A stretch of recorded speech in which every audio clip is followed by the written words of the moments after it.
Right now, we're joined by Terry Knutson, who is a candidate for City Council. I want to thank you for being here, and also especially thank you for running. We know what a grueling process it is. It's my pleasure. Good. I'm going to start with the first question, and thank you for running, very appreciative. What do you think the city's roles and responsibilities should be regarding the creation and maintenance of our economic community? Well, I think the city plays an important role in that capacity. One of the things that I'd like to see in terms of economic development, and I think that's the topic, is that I'd like to see the city work with the state to modify our 1915 Act improvement bonds that would allow us to put solar on every household that can be done within the city, and that would provide a lot of economic stimulus and also reduce our carbon blueprint. And the nice thing about doing that is that people don't have to shell out $10,000, $15,000 up front for a 10 or 12 year recovery cycle through the tax process. So if you put an assessment on the properties, those assessments are paid on your tax bill and they become tax deductible when you file your tax return. And then in addition to that, the interest rates are low, and if you sell the house, the assessment transfers with the property to the new owner. And a long-term benefit, and you can include maintenance when you do that. And so I think that's an important thing right out the gate. I think also there's been a question about parking. Now, personally, my wife and I and friends, we come down to the city on the weekends and go to movies, and we've never had really a parking difficulty. But in terms of parking, I think parking is a very important issue, but more importantly, I think it's important for the university to take advantage of a nice parking center downtown. They have wonderful public transportation. They could take some of the load off the west side. The upper west side, as I'm sure you know, is a traffic disaster. And they could also make some lane improvements. They could put a new right-hand turn lane on High Street that goes right into the campus, and cuts through it a little bit. And they could have a left-hand turn lane, left-hand turn lane going in either direction, so you have traffic flowing both ways all the time. I would also suggest that the university should consider raising its parking fees to have a car on campus. A little more discouragement, because we have such outstanding public transportation in that corridor. I mean, I see buses running up and down Western Drive all the time with 2 or 3 passengers on these buses, and it's being underutilized, and they could use it more effectively. I mean, economic development is so important. Now, like the La Bahia, I believe in the La Bahia. I believe in the Hyatt. I believe in the courtyard. I don't really favor the use of transient occupancy tax to fund these projects. From my background, I would rather subordinate any money they need through a city financing vehicle, whether it's a certificate of participation or something like that, where at least you have some anchor holds with the city, the agent, the businesses who are receiving these monies. Frankly, I think the La Bahia is going to be booked full-time, and if they brought back the old, I haven't been to the new restaurant, but the old restaurant, the Casablanca, was wonderful. I spent many evenings down there having dinner. And the other hotels, I think, are very important to improving the conditions on the east side, Santa Cruz. I think that's important. But I would rather redirect some of those resources that are scheduled to go to those projects into putting additional officers on the street and dealing more with our homeless problem. I mean, our homeless community, our people, they are, unfortunately, have turned down the wrong path, and they're not getting the proper type of counseling that they need to turn their lives around. They basically, from my perspective, have very little self-esteem, and it needs to be improved through education, through proper counseling. And I think I was asked a question a couple weeks ago about what do you do during the winter when it's very cold. Well, my comments on that was we need to take an inventory of places that have space available. And that means also looking at the fairgrounds. And we have such good transportation here, we could make arrangements to provide transportation to the fairgrounds put them up in a warm shelter overnight, and have the ability to bus them back to our city. We don't want to leave them in Watsonville, they have their own problems. Have them come back to Santa Cruz. And you're not going to eliminate that problem without some special counseling and some alcohol and substance abuse training that really need it tailored. Where would the money come from for the caseworkers and social workers Well, to manage that okay. approach? Well, I have a couple answers to that question. One of my, I believe in transparency. It's been my own career. I would hope so. Given your background, I would hope so. Control the money. Yeah, well, I want to know where it's at. And so when I went online to look up the city's budget, it basically was unavailable. But Mark was kind enough to give me a private link to the core financials so I could go through the financials. Well, in the financials, the annual amount of TOT that is really projected to come in is really about $6 million a year, 5 to 6 million, in that range. Well, the actual amount budgeted is more like about 12 million. And the reason for that is they're collecting on some prior outstanding TOT that is now being collected through a court order from the hotel operators who did not pay those monies. Those monies could help support that problem also. In addition to that, with the redevelopment agency becoming history, and I think that's unfortunate, because I've been an advocate of it, and I think it does some really good things in housing and other things. But anyway, because of that, the city now receives an additional $1.2 million a year that otherwise would have gone to the redevelopment agency due to the tax allocation process. So this year in the budget, they have an extra $1.2 million. And look at how that is being used presently and how that could be converted to funding. But it's not really a long-term project. It's just a matter of a few months during the winter when you have a cold snap. But that's what I would do. Mm-hmm. Okay. When you talk about economic development, one of the things that you mentioned was going downtown. And how do you feel that the council has been currently addressing the challenges we face downtown? Or you think there are areas where we could improve on, or things that we're doing well currently? Well, I think that in the last 10 years, there have been significant improvements in downtown in terms of the presence of our local law enforcement officers and other programs they have going on. So I think it's been an improvement. It certainly isn't 100% there because businesses still object to the parameters that have been put down there, and we still have people standing out in front of the business regardless of what the new statutes imply. I'm not sure that putting spikes on the parking or seating areas around the plants necessarily discourages people from still hanging out in those zones. I don't think that I think a lot of people still like to go down there and sit down and carry on the conversation. The PD has a very tough, challenging job. I've worked in cities where you have the Nortinas, the Serratos, and huge gang problems. I don't notice that we necessarily have a big gang problem downtown. It's more of a homeless issue with drugs and alcohol. That seems to be the most disruptive thing. And I think that in order to deal with that, you have to have a program in place that deals with those issues. These are habits that people have developed over multiple years. And I don't know that they necessarily are happy being down there. I think they could be a lot happier if they learn not to do drugs and not to do alcohol and find some self-esteem and realize how good it is to be back on your feet. But I think you also need to provide some training, and that's something I didn't include before. I think you need to provide some kind of vocational training.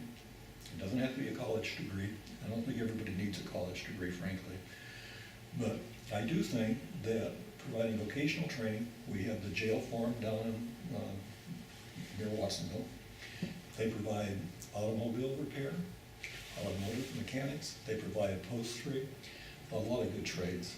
And so I think you have to get people engaged in having a job so they can regain their self-esteem and their usefulness in our community. And I think you need to do those things. And it could be also going to Cabrillo in some of their programs, which are not very expensive. Nothing like, You know you're aware, of course, of the downtown accountability program that's in place by the last few months. I'm not that close to it, to be honest with you. Joint effort by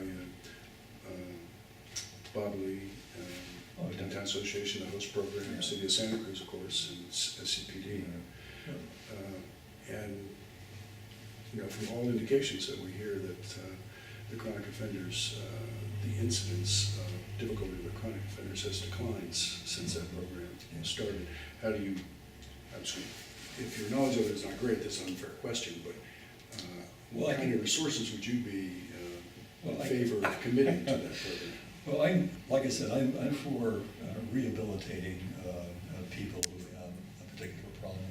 And Bob Lee's a real fine gentleman, and, you know, of course I know him, and he's a great DA. Mm-hmm. Just like Arcana was a great DA, even though we had our conflicts that we both regarded and respected each other. And Bob is a good man. In fact, I met with one of his staff recently up at the Trout Farm, who's part of this project. And I think Bob has a genuine concern, and he's very practical and pragmatic about what he does.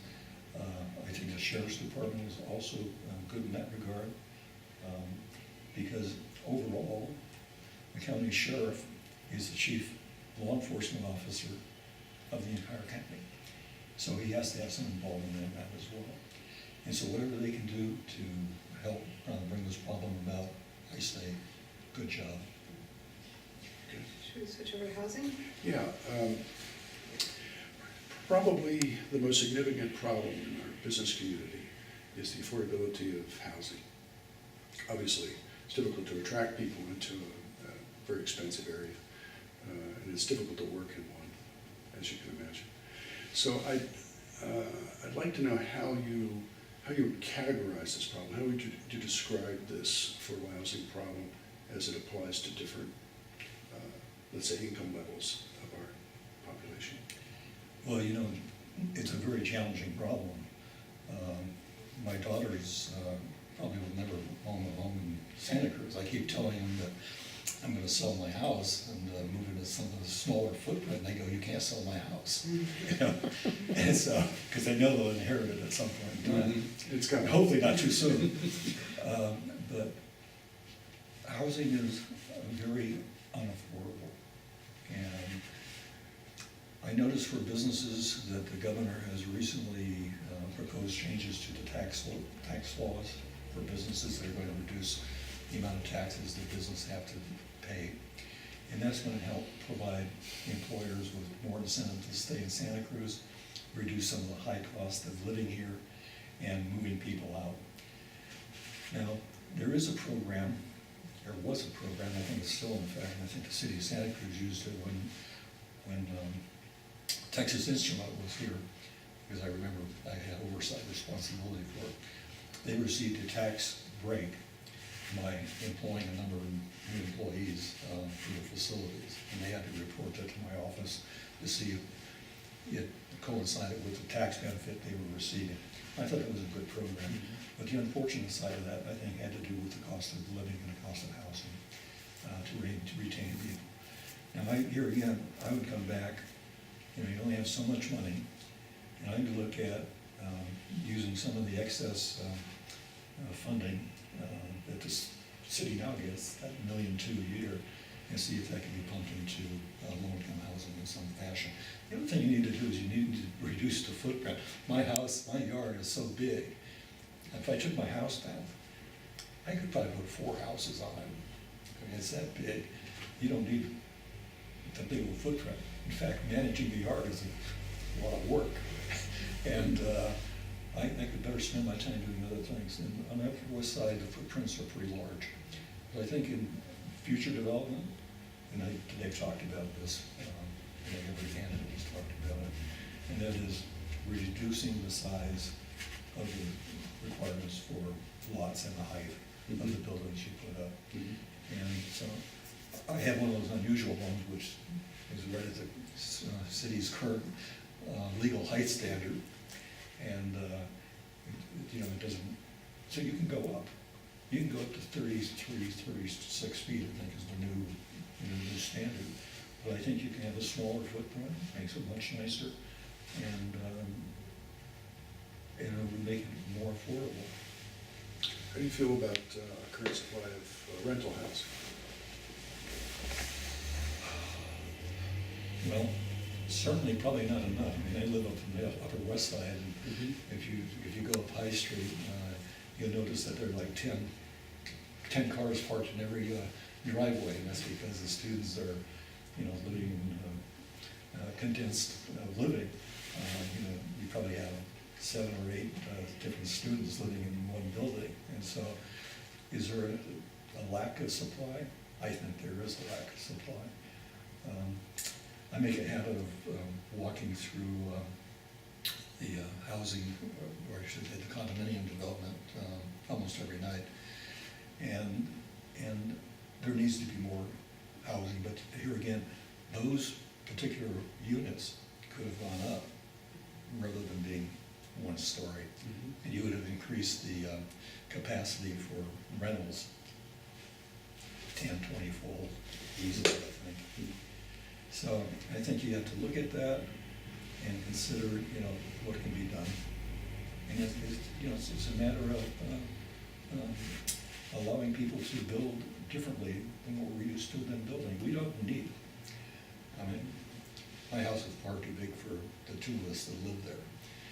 And my neighbors all have, you know, 3,000, 4,000 square foot homes, and sometimes there's only 2 or 3 living in them. And so, you know, the capacity needs to be changed with regard to that. I'm sure one of the things you've been hearing about on the campaign trail is accessory dwelling units. It's been a big topic at council in terms of our housing challenges that we're facing, and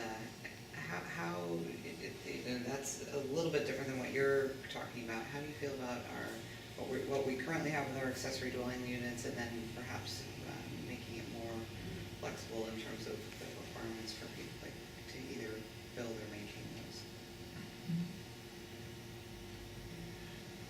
Well, you know, with the demise of the redevelopment agency, it puts a special financial burden on any plans to do something significantly different.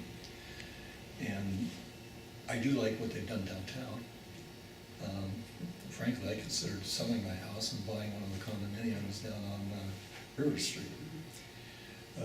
Just because I like the idea of having, you know, something smaller, something where I can park my car, I can walk downtown and go to the shows.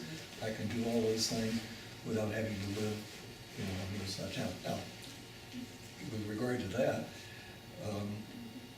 my wife drives a Prius, and I'm about ready to trade my BMW in for an electric vehicle. You know, so I don't feel like I have a need to really travel long distances. So I think the idea of developing the parking structure and having the units on top of it makes good sense, and I would do more of that. I think that, like even for myself, I like the idea of you know, close proximity to downtown, and being able to walk to the library and read my 3 newspapers in the morning and do those kind of things. Not that I'm a cheapskate. But, I like people Well, using the library. Kind of an occupational description. well, in some cases, maybe I am. Yeah, good. It's not a bad thing. Let's move on to our next topic. Our largest industries in Santa Cruz, as you know, are tourism, and then obviously our higher education is UCS is our largest employer. How do you feel about these 2 industries, and how do you think that the city should interface with them in terms of projects or moving forward, or the areas that we should be focusing on? Well, you know, we live in one of the most pristine areas in the world. I mean, our beaches are incredible. We need to do something about cleaning up the beaches and stop being the #1 polluted beaches. Beach bummer. Beach bummer in Yes. the world. We need to do something about that, okay? And tourism is incredible, it's very important to the city, and it's not gonna go away. I mean, sometimes I make a mistake and go over to San Jose in the morning, and I'm caught in the afternoon traffic on the weekend coming home, and I'm like, oh, well, you know your way around well enough to avoid it. But Santa Cruz will continue to be a tourist attraction. It's got the Great Boardwalk has been there. The Great Wharf is going to celebrate its 100th anniversary next month. Too many great things going for it. A nice harbor. I'm lucky, I have a good friend, so I go sailing once or twice a week. And so it's a marvelous thing. And the university's not going to get any smaller. It's going to continue to grow. They have a projected growth plan, I think calls for an additional 4,000 students. And the more students they can house on the campus, the better. And I think, like I mentioned before, we ought to do something about their parking arrangement. I know freshmen are not allowed to have a car there, but I have no space in my yard to park several of them, you know, and I wouldn't do that. But the university is an important asset. It contributes a lot of money to the city overall in terms of commercial, groceries, dining, entertainment. You know, I mean, the university is an asset. We can't look at it from a negative perspective. It's not going to stop growing, and it's, you know, we have such a vision for higher education today that even advanced by our president and members of his Senate and the Congress, who believe that higher education is fundamentally very, very important, and I wouldn't disagree with that. My wife's a teacher. My daughter, my oldest daughter is a fashion designer, a very high-end firm, and my youngest daughter is working on her 4th college degree. For 4. And so I strongly think the university is here to stay, and it's going to continue to grow. It's one of the most attractive campuses in California, at least, and it has a natural attraction. And the surfing community, I bet you 50% of the students up there surf. You know, I'm an old surfer, but I won't go back that far. But So I can assume that you're a supporter of the long-range development plan. absolutely. And the agreement between the city and the university on various issues is something you also support? Well, the only one that I have a real big question mark about, I think I a little bit mentioned it, I think that the university needs a partnership with the city by putting in a nice big parking facility down here somewhere by the property so students can park, and we got this great transportation system. And the university students have these bus passes, take them up to the campus and take them home. Unload some of that traffic off Highway 1. I play a fair amount of bridge in my spare time, and the one thing that really kind of gnaws at me is that I usually play around 6:30 in the evening. Well, if I get on Highway 1, it can take me an hour to go from here to Park Avenue, and we're not even Park, but just down to the city of Capitola, down to Bay Street. And so I'm like, there's something really wrong with this. And so I don't really see, well, here's another thing. I don't know why we want to widen the bridge over Highway 1. Why we do or don't? Why we do. Okay. And the reason I say that is that you're going to have more cars conversing into the same situation, and you're going to have continued backup and flaws.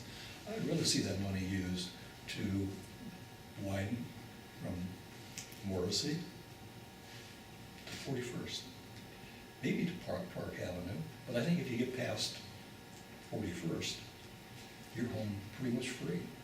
And I think that would be better use of our resources, and I think the state really has to step up and do something.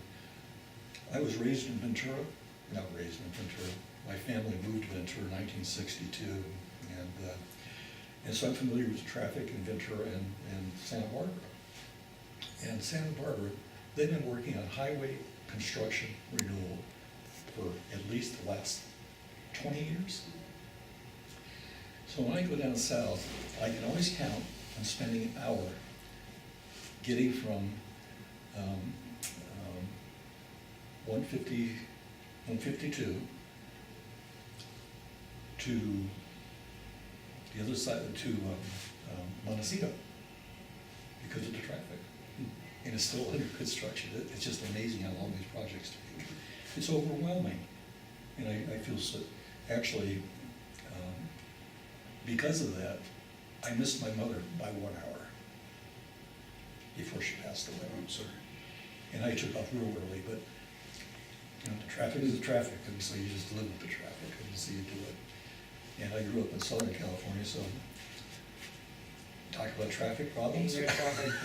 So what would you do about, if you were not interested in widening that bridge, how would you address the very real traffic problem that happens for people who work in Harvey West?